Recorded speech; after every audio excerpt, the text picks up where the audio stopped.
दूसरा से शादी न करो यार हमर मरिए जाए मम्मी रे दूसरा से शादी न करो मजनुआ हमर मरिए जाए।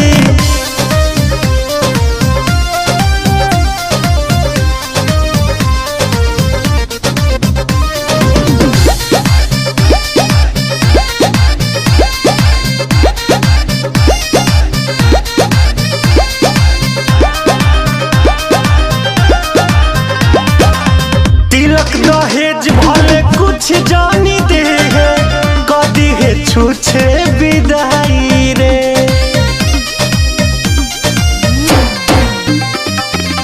तिलक दहेज भले कुछ जानी दे है कदी है छूछे विदाई रे। बानी कसम खैले दोसरा के घरे डोली हमारे नहीं जाई रे। बुझू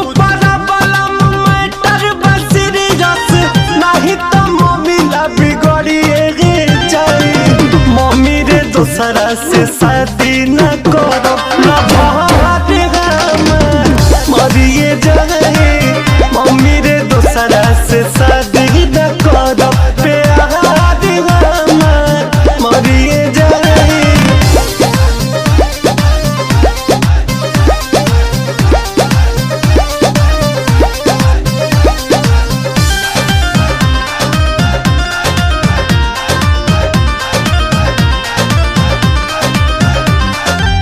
प्यार खातिर अपन जियब भमरब कवनो मुसीबत से लहरब रे।